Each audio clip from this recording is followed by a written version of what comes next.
Hi dear students, this is the second episode of Computer Science. Accessing elements of structure is the topic, starting from accessing elements of a structure. We know that array is a collection of elements and these elements are accessed using the subscript. Also, a structure is also a collection of elements and C++ allow accessibility to the elements individually. The, we are using dot operators to access structure elements. The period symbol or dot operator is provided for accessing elements of structure. The dot operator connects a structure variable and its elements using the following syntax. The syntax is given here. Structure variable dot element name. There are lots of examples. Today dot dd is equal to 10. C in S1 dot admission number. Then a calculation is done. C out C1 real plus C2 real. And let's see how an assignment operator works on structure. We can see two structures, test 1 and test 2 here. This 2 contains A and B both. And the first structure, that is test 1, is initialized a variable t1 with 3 and 2.5. And another test 2 contain a variable called t2. We want to assign the values of t1 to t2. We have to give only these two statements. T2 dot A is equal to T1 dot A and T2 dot B is equal to T1 dot B. We cannot directly give that T2 is equal to T1. For assigning an element and structure element to another structure element, we have to give each and every elements. Then write a program to find the total score of a student using structure. We know for defining a structure for student, we should contain roll number, student name, mark 1, mark 2, mark 3 and total.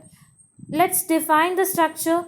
That the structure is struct student curly bracket open int roll number. We know the roll number is an integer and a char student name. Why we have given the char student name?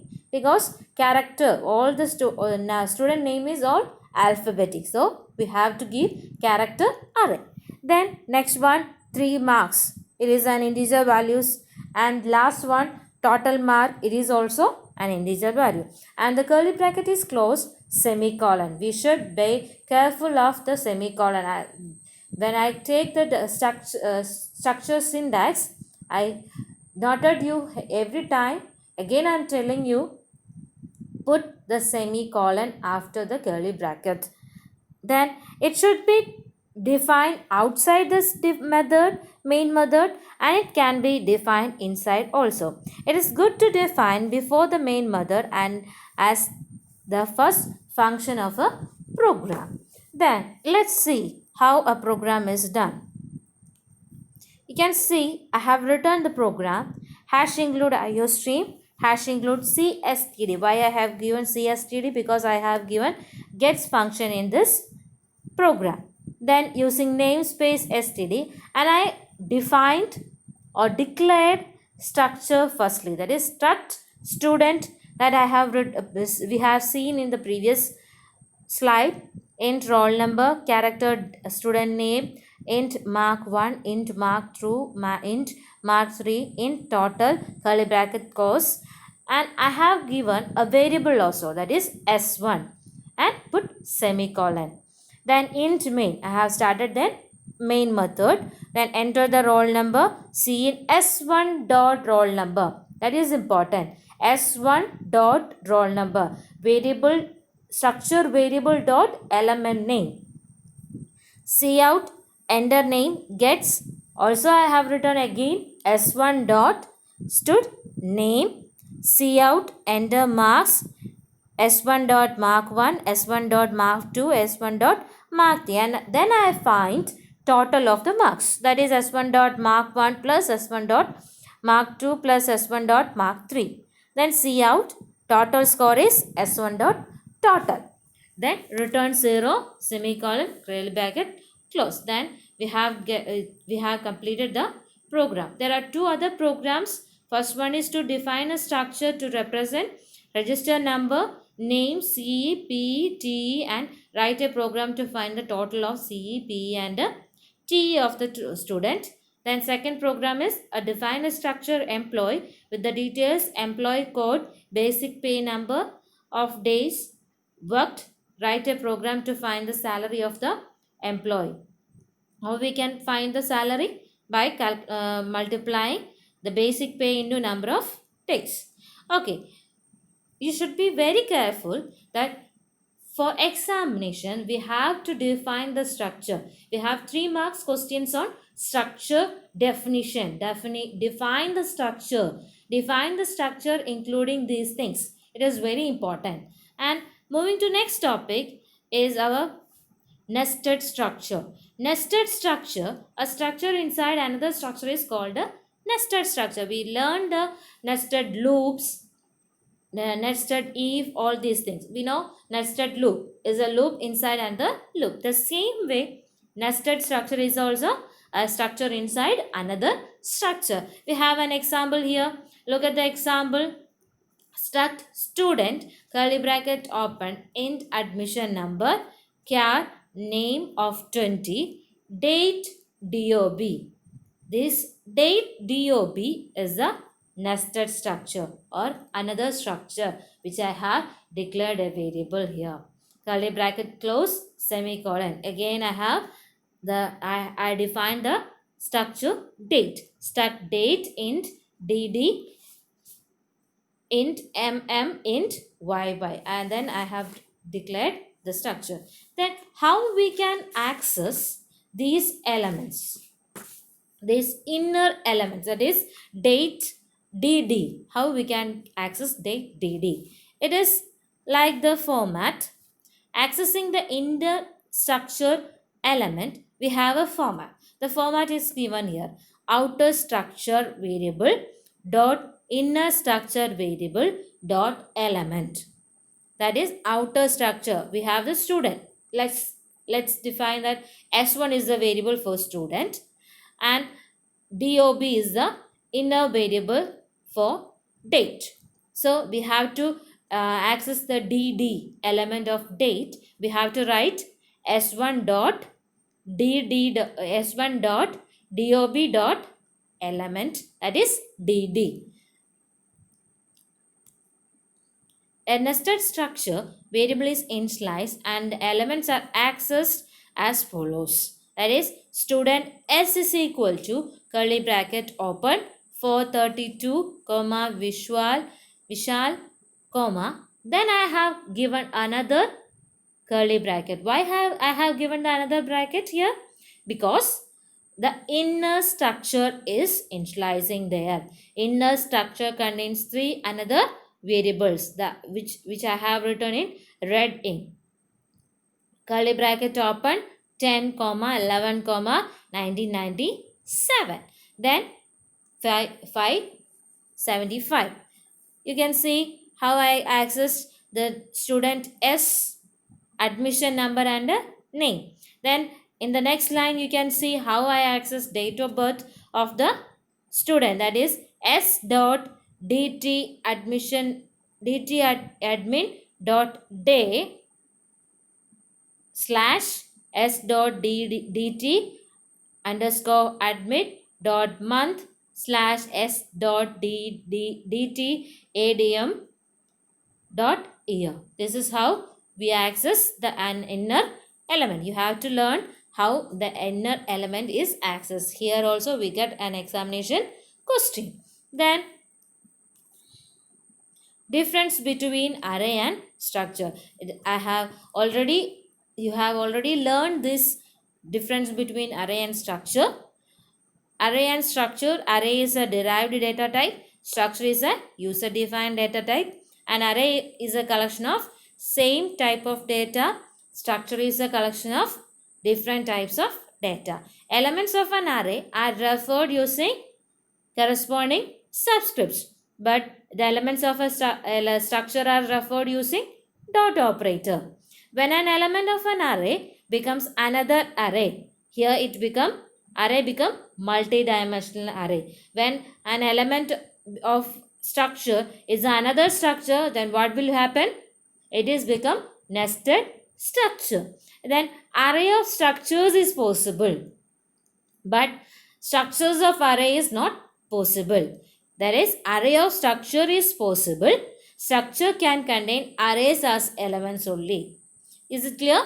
Then the next topic of the chapter is pointers.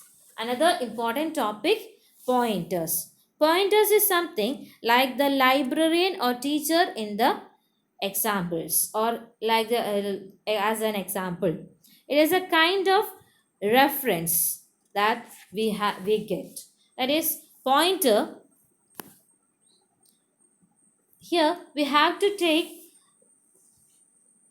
L value and R value. We know what is L value and R value. A variable will associated with two values, that is L value and R value, where the L value is address of the variable and R value is its content of the variable. You can see in your textbook there is a figure 1.5, which contains data as 25 and memory address as 101. That means L value is 101 and R value is 25. R for data and L for address. L for address. Be remember of that. L for address and R for data. So what is a pointer? Pointer is a variable that can hold the address of a memory location. That can hold the address of memory location. Pointer is a primitive since it contains memory address which is atomic in nature. So we will say that pointer is a variable that points to a memory location, which points to a memory location. How we can declare a pointer? For which we have data type star variable. Be careful of this star here because it is more important. Data type star variable. This star tells the compiler that it is a pointer. This asterisk tells that it is a pointer. Then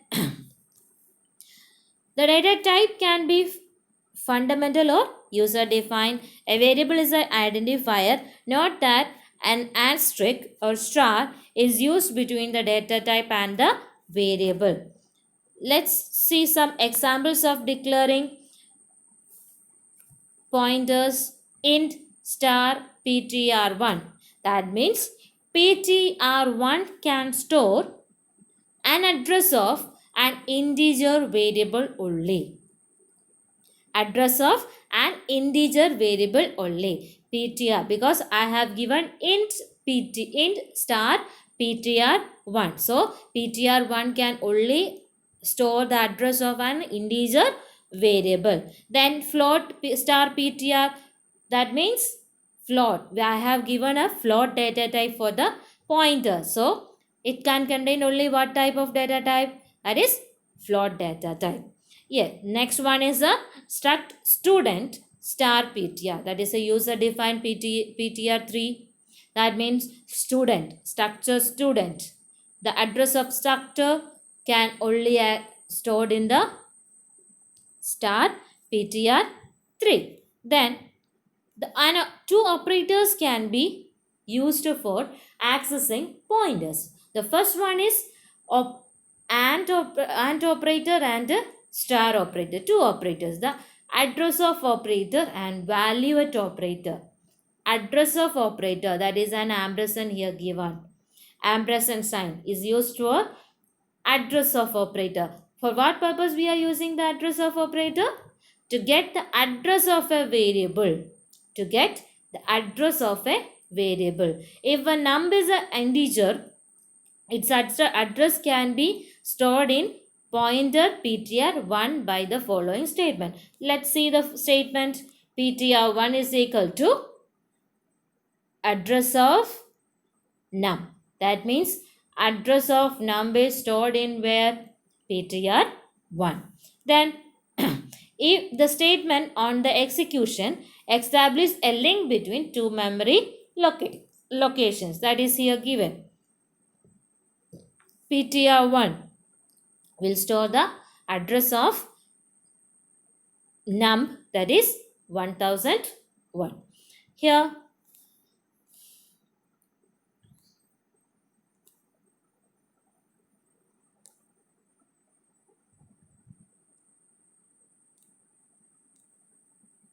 next one is value at operator. Value at operator, that is star, retrieves the value at the location pointed to by the pointer. What value is pointed by the pointer? Is the it is get from the star operator or value at operator. That is, it is also known as indirection or dereference operator. The following statement retrieves the value pointed to the pointer ptr1 and displays on screen. What is that? Cout star ptr1. Then what will we get the answer? We get the answer as 25. It is clear that this statement is equivalent to the statement cout num. The address of operators and indirection are unary operators. There is some examples. First one, cout ampersand num. What does it means? Address of operator. Ampersand means address of operator. So we will get the output as 1001. Then cout ptr1. That means ptr1 contains the address of num, which is 1001. That is ampersand num and ptr1 are same.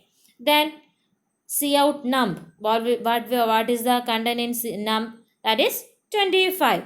And cout star ptr1. That means star ptr. That is value at operator. What value is stored in the ptr1's address? What is the value in ptr1? 1001. What is the value in 1001? That is 25. Then cout ampersand ptr1. What will be given? Address of ptr1. ptr1's address is get from this statement. That is 1500. And next one is cout star num. What is the answer? Is is num is an integer variable? No, it is not an integer, not an pointer variable. So we can't access. That means it is an error here. And let's see another one. Methods of memory allocation. The first one is static memory allocation and the second one is dynamic memory allocation.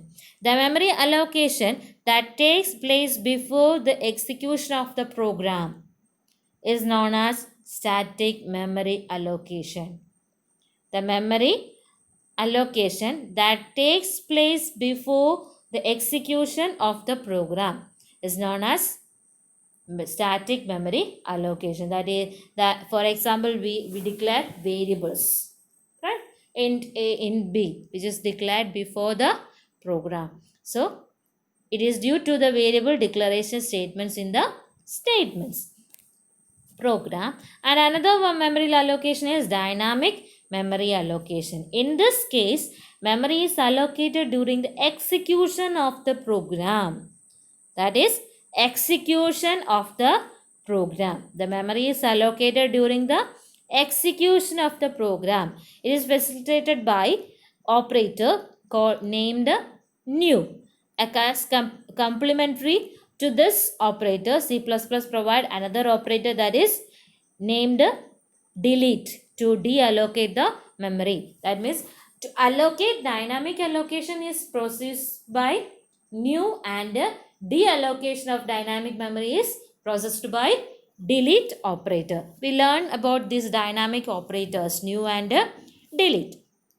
The operator new is a keyword in C++ and it triggers the allocation of memory during runtime or the execution. While we are executing the program, if we have written a statement which includes new operator, that means it is a dynamic memory allocation. It is unary operator and required operand is either a fundamental or user defined data type. Dynamic memory allocation being an operation, begin an operation, the operator new and the operand data type consists of an expression. The size of this location will be the same as that of the data type used as operand. This following syntax is used for dynamic memory allocation. Look at that pointer variable. We are using pointer variable here to allocate a memory. We are using pointer variable here. Pointer variable is equal to new data type, where new is a keyword and data type can be anything, anything user defined or a fundamental data type. Then a pointer variable is used to hold the address of the returned by the new operator. What is returned by the new operator? Where the memory is allocated for a particular purpose, that is returned to the pointer variable. Let's see some example for dynamic memory allocation. Following are examples for dynamic memory allocation: short star SIPTR, float star F1 PTR, struct complex star CX PTR. SIPTR is equal to new short, F1 PTR is equal to new float, CX PTR is equal to new complex. It is allocated. You can see that SIPTR is equal to new short. Here a dynamic memory is allocated and it is stored in SIPTR. Dynamically allocated locations can be initialized using the following statement: PTR pointer variable is equal to new data type value. And the following examples show initialization along with the dynamic memory allocation. It is allocated during the memory, which is SPTR is equal to new short of 0. That means SPTR is initialized with a address which contains the value 0. Then F1 PTR is equal to new float of 3.14. That means the memory that is pointed by FPTR is stored with 3.14. In the following case, CXPTR, this kind of initialization is not possible. Why it is not possible? Because it is a structure. Then the next one, we have completed the new operator. The next one is delete operator. Once a memory is allocated dynamically using new operator, it should be deallocated or released before exiting the program. C++ provide delete operator for this purpose. In the case of static memory allocation, operating system itself allocates and releases memory depending on the scope and life of the variable. But in the case of dynamic allocation, the program should have an explicit statement to release or free the memory. For that, we are using delete operator. The syntax for using a delete operator is delete pointer variable. There is some examples for delete operators. Then the next one is memory leak. Memory leak. Why the memory leak occurs or how it is possible? If the memory allocated using new operator is not freed using delete operator, we are not using delete operator in a dynamic memory allocated programs, then what happens? Number of times we are executing, the memory is allocated, and a block of memory is allocated for the particular program. Again and again we are using the program or we are executing the program, the size of the memory increases, and an orphaned memory block is produced there or created there, which cannot be used for further any activities. This memory block is allocated on each execution, and the size of the orphaned block is increased. Hence, a part of memory seems to disappear on every run of the program, and eventually the amount of memory consumed has an unfavorable effect. This situation, that is the situation where we are not giving delete operator in a dynamic memory allocated program, and the orphaned memory space is increasing, and unused memories are there, lots of unused memories are there, and again we are using the same thing. What happens? A part of memory which is already used or in use is there, and a situation arises that we have no memory space, a memory leak is produced there. This situation is called a memory leak. The following are the reasons for memory leak. What are that? Forgetting to delete the memory that has been allocated dynamically. Failing to execute delete statement due to the poor logic of the program code. Assigning the address returned by the new operator to the pointer that was already pointing to an allocated object. These three are the reasons for memory leak. What we have to do is for removing or to a remedy of this memory leak is that we use delete operator in a proper space. Then there is same and static memory, difference between static memories and dynamic memory. Operations on pointers. There are two operators we can do. The first one is arithmetic operations on pointers, and the second one is relational operators on pointers. Now observe the following statement. Cout si ptr plus 1, cout f1 ptr plus 1. What will be the output? Do you think that it will give 1001 and 1011? That here we can see that memory address of sptr is 1000 plus 1 will get 1001, and f1 ptr we can see in the picture that 1010 is the main address of fptr. We will get that fptr plus 1 will get 1011. No, it is wrong, because in arithmetic operators on pointers, adding 1 to a pointer is not same as adding 1 to an integer or float type data type. When we add 1 to a pointer int, the expression is returned the address of the next location of int type. The cells with address 1000 and 1001 constitute a single storage location for an integer data of short type. Hence, the address of the next addressable short integer location is 1002. So, when 1 is added to int, short int type pointer, actually its size is 2, is to be added to the address and contained in the pointer variable.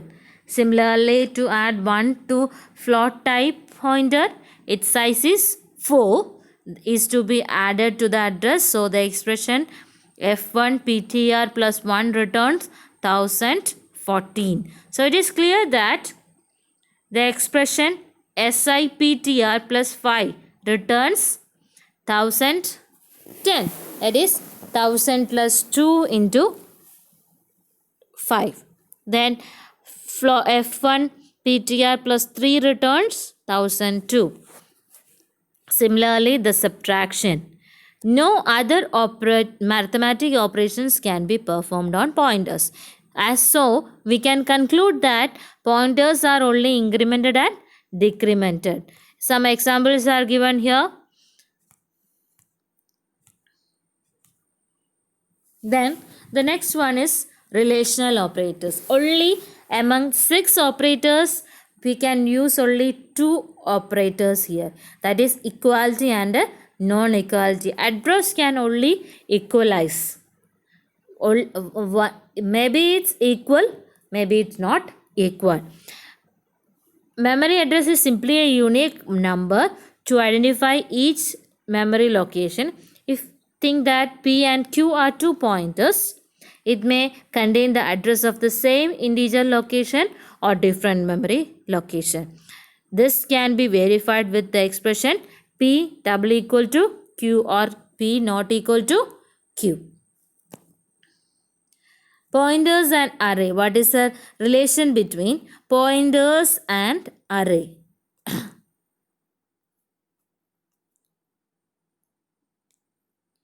There is a close relationship between pointers and array. C++ treats the name of the array as a pointer. The name of the array is pointer pointing to the first element of the array. For example, char ch of 10 star ptr. Ptr is equal to ch. That means here ptr points to the address of the first array element in ch. To access fifth element, you can use ch of 4 or star ptr plus 4. Here the relation is that address of the array is a pointer, or address of the array is the first element address, and if we store the address in pointer, we can access the same values, or we can access the array using the same method how we are using an array. Currently ptr points to the address of first element in the array ch. Then there is another array, that is a dynamic array. If the number of data items is not known in advance, there is a problem in declaring the array. Here we use dynamic array. Dynamic array is created during runtime using the dynamic memory allocation operator. That means dynamic array is created during dynamic memory allocation. What is the syntax? Pointer is equal to new. Why we are using new? Because new is the keyword to dynamically allocate a memory space. Data type of size. Here the size indicates that it is a dynamic array. Here the size can be a constant, a variable, or an integer expression. Pointer and string. What is the relation between pointers and string? A string is an array of characters, and array name can be considered as a string variable. Here every string is in C++ is terminated by a null character /0. Let's see, char ch of hello, or char ch is equal to curly bracket open, in single quotes we are giving HELLO/0. We can use a character pointer to reference the array. How? That is character star ptr, that is the declaration for character pointer. We are assigning C in S. That means the hello is inputted, then ptr is equal to S. copying contents of S to PTR.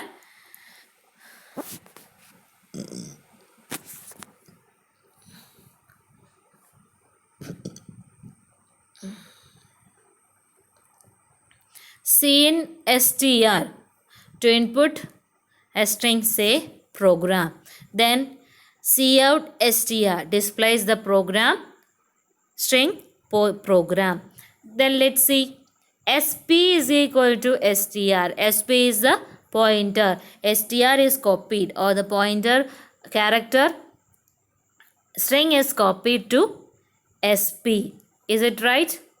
Yeah. Then let's see what will be the output for sp. Cout sp, that displays the program, and cout ampersand str of 0, the first element of the character string array, that displays what? The address of the first element. Cout sp plus 1, that means this next location. P is eliminated, that is ROGRAM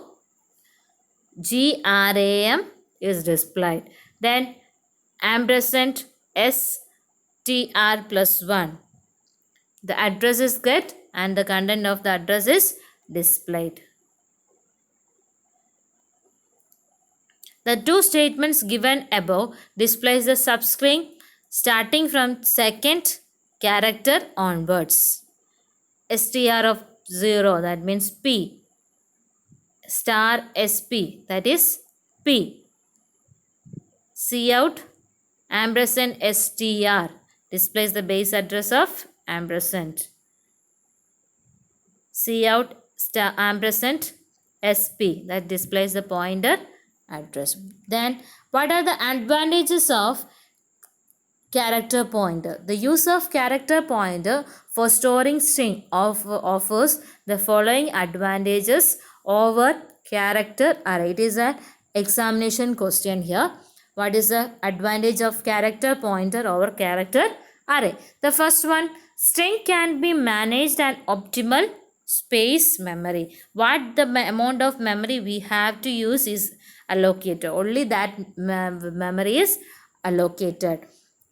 Assignment operator can be used to copy string. All assignment operators can be used to copy strings.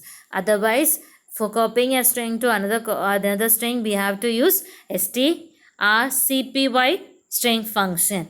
Here we can directly, if it is a character point, we can directly use the assignment operator, that is equal to operator. No wastage of memory. Then array of strings. The following statement declares an array of character pointers to handle this case. That is char star name of 7. It tells that 7 elements can be stored, or 7 different character names can be stored in star name. Let's see. This array contains a maximum of 7 strings, where each string can contain any number of characters, but we should make sure that the pointer array is initialized. How it is initialized? It may be as follows.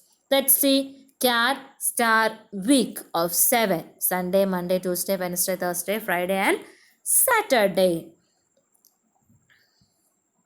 Pointer and structure. What is the relation between pointers and how we can use a pointer in a structure? A structure can be defined as follows: employee, then curly bracket, int e code, char e name, then float salary, curly bracket close, semicolon. Now let's see how a pointer is declared. Employee star ptr. Let's compare both of this.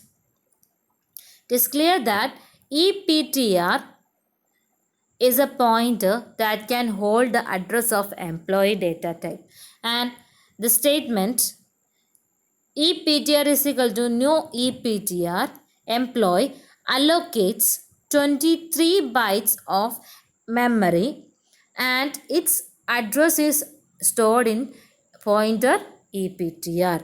Then a structure can be accessed using a structure elements can be accessed using dot operator. We know structure variable dot pointer element name, and the syntax for accessing an element of structure is as follows, using pointers. How we can access element using pointers? Structure pointer hyphen greater than symbol element name. But how we can using element or access elements of a structure using pointers is given here. Then note that the structure pointer and an element is connected using arrow operator. It is constituted by hyphen and followed by a greater than symbol.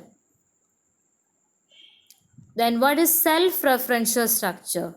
A self-referential structure is a structure in which one of the element is pointer to the same structure. That means a element is pointing to itself. Is called a self-referential structure. A location on this type contains data and address of another location of the same type. This location can again contain data and address of yet another location of the same structure. Let's see.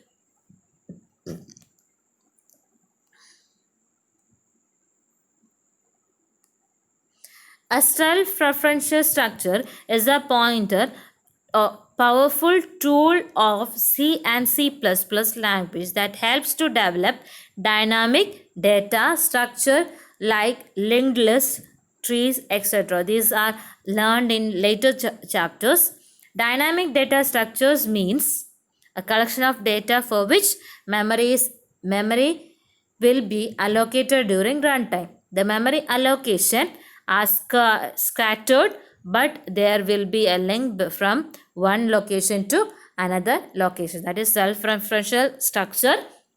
A structure or a pointer of an element of a structure is a pointer which points to the structure itself is called a self-referential structure. Thank you, dear students. Have a great day and be safe inside your home. Thank you.